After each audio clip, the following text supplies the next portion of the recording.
Hey YouTube, Retro NES Hunter here, doing something a little bit different today. I'm actually looking for your feedback on something. I went game hunting today. I had the day off, I was hoping to get some good deals, and I was taking your advice from other videos, and I was going to try to hit up a few local pawn stops and see if I can get any good deals on games. Called a few locations, they didn't have any, but they said they do get them from time to time. I thought, no big deal. I then decided to go to a local play and trade.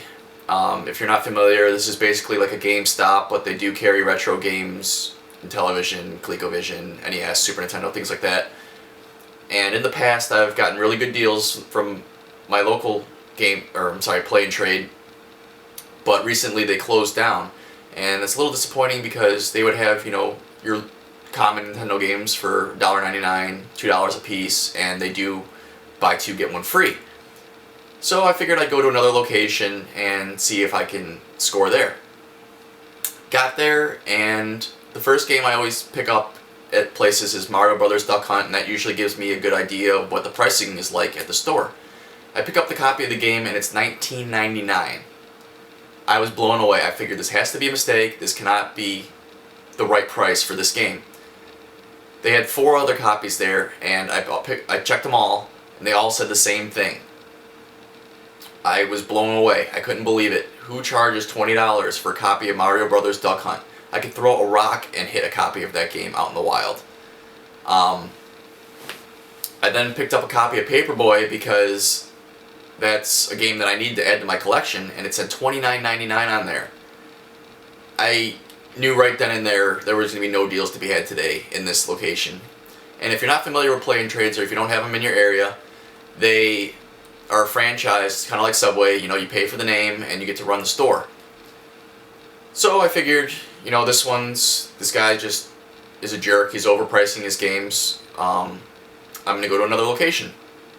Go to another play and trade and pick up a copy of Mario Brothers Duck Hunt, and the first thing I see on the price tag is $14.99.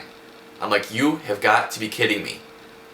I pick up a copy of Rad Racer 2, a fairly common game, a $2 game. They wanted $14.99 for it.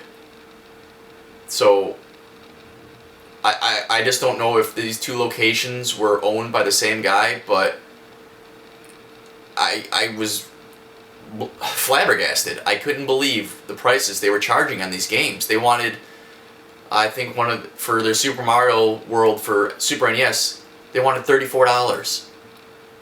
It was never like this at the other play and trade I went to, and this is where I get mad, because I'm not sure if they're price gouging now that the fact that they're GameStops and they don't carry the retro games anymore. If they're just raising the prices because people don't know any better, and people of like my generation, born in the mid '80s, are starting to get into retro gaming. They're just raising the prices because people don't know any better and pay it. I hope that's not the case, because that's taking advantage of people, basically. This is where I'm asking you guys for some help. If you have any local play and trades in your area, and if you frequent them often, give me some feedback. Let me know how much they're charging for, say, Super Mario Brothers Duck Hunt or a Paperboy, so I can get an idea of if this is just these two locations or if it's all play and trades across the country. When I get feedback from you guys, I'd like to know, because it's going to basically make or break if I'm ever going to step foot in a play and trade again, just because I won't deal with people like that. I refuse to deal with people who price gouge games and try to take advantage of people who probably don't know any better, who don't know about Craigslist, who don't know about eBay, where you can find games, at a reasonable price. So yeah, let me know. I'm sorry to make this video short, don't have too much on this memory card. So leave me some comments. Let me know if you have any other places that you can relate to, where you've gone to and you just couldn't believe the prices on these games, and give me some examples.